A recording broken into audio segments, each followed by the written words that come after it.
శ్రీ గురుభ్యో నమః. ఈ పదం వినడానికి ఎంత మధురంగా ఉన్నది. వినడానికి ఎంత మధురంగా ఉన్నదో అందులోని అర్థం కూడా అంతే లోతుగా ఉన్నది. కానీ ఆ లోతుకి తగ్గట్టుగా ఆ పదానికి హుందాతనం ఎవరైనా కలిగిస్తున్నామా మనం?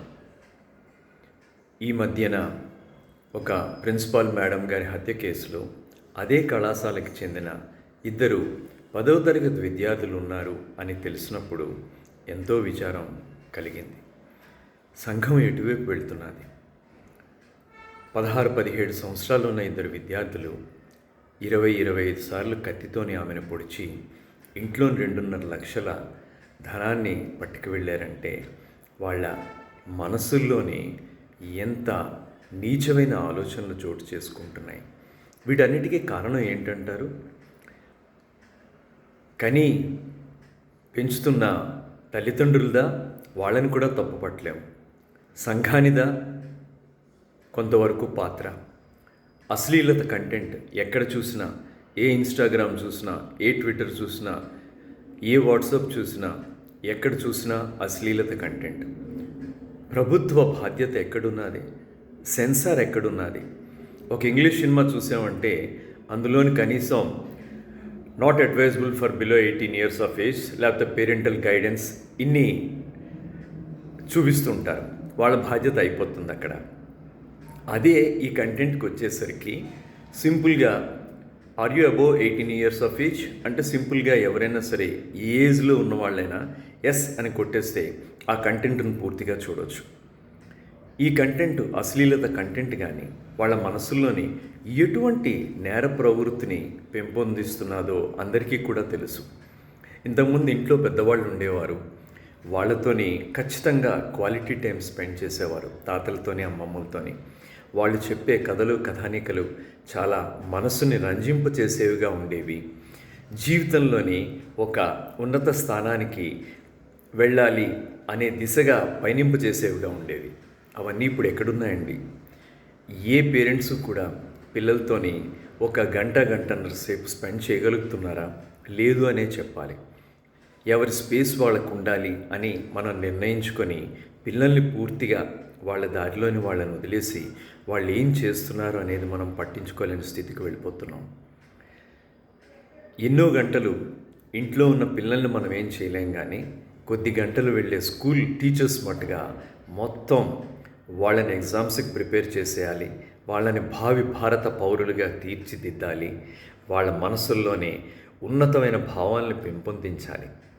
ఎలా కుదురుతుందండి? ఇంట్లో ఒకళ్ళు ఇద్దరు ఉన్నప్పుడు మనం ఏం చేయలేకపోతున్నాం. ఒక స్కూల్లోని 60-70 మంది ఉన్నప్పుడు వాళ్ళ పనులు కానీ ఎగ్జామ్స్కి ప్రిపేర్ చేస్తారా? లేకపోతే వాళ్ళ అసైన్మెంట్స్ కంప్లీట్ చేస్తారా? వాళ్ళ నోట్స్లు వెరిఫై చేయగలరా? లేకపోతే ఎన్ని చేయగలరు? వాళ్ళు మనుషులే.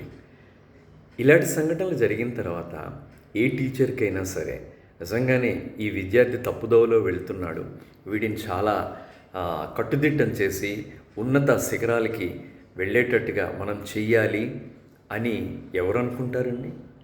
ఎవరు అనుకోరు. కాబట్టి ఆ పాత్రలోని ఇంపార్టెంట్ రోల్ అనేది తల్లిదండ్రులు మాత్రమే ఇప్పుడు పోషించాలి. పిల్లలతోని క్వాలిటీ టైం స్పెండ్ చేయండి. వాళ్ళని సరైన మార్గంలో పెడుతున్నామా లేదా అనేది అబ్జర్వ్ చేయండి.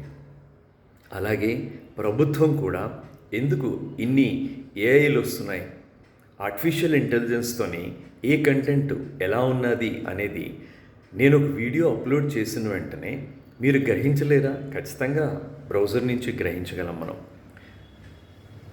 ఏ అశ్లీలత కంటెంట్ ఉన్నా, ఏ పనికిరాని కంటెంట్ ఉన్నా అది మీడియాలోకి వెళ్లకుండా ఆపడం బాధ్యత ఎవరిది? ప్రభుత్వానిదే కదా. మరి ప్రభుత్వం బాధ్యత ఇందులోని సక్రమంగా ఉంటే ఇలాంటి కంటెంట్ అనేది బయటకు వెళ్ళదు కదా. ఇలాంటి కంటెంట్ బయటకు వెళ్ళకపోతే విద్యార్థుల మనస్సులు ఖచ్చితంగా పదిలంగా ఉంటాయి, సున్నితంగా ఉంటాయి, సుకుమారంగా ఉంటాయి. వాళ్ళు పాడవడానికి నిజంగా మీడియావే కారణం, మిగతా ఎవరూ కారణం కాదు. కాబట్టి ఖచ్చితంగా మీడియా ఏఐ పవర్తోని సెన్సార్ ఖచ్చితంగా విధించి పనికి వచ్చిన కంటెంట్ మాత్రమే బయటకు వచ్చేటట్టుగా చూడవలసిన బాధ్యత ఆయా రంగాల వాళ్ళ మీద ఉంటుంది. తల్లిదండ్రులు కూడా పూర్తి బాధ్యత తీసుకోండి. ఇలాంటి సంఘటనలు జరిగిన తర్వాత టీచర్స్ యొక్క మనసు గాయపడకుండా మరొకసారి మీ అందరి తరపున, తల్లిదండ్రులందరి తరపున వాళ్ళకి మన క్షమాపణలు తెలియజేసుకుంటూ మీ దారిలోని మీ ప్రయత్నాలు మీరు చేయండి అని మరొకసారి వేడుకుంటూ సగౌరవంగా మీ క్రిష్.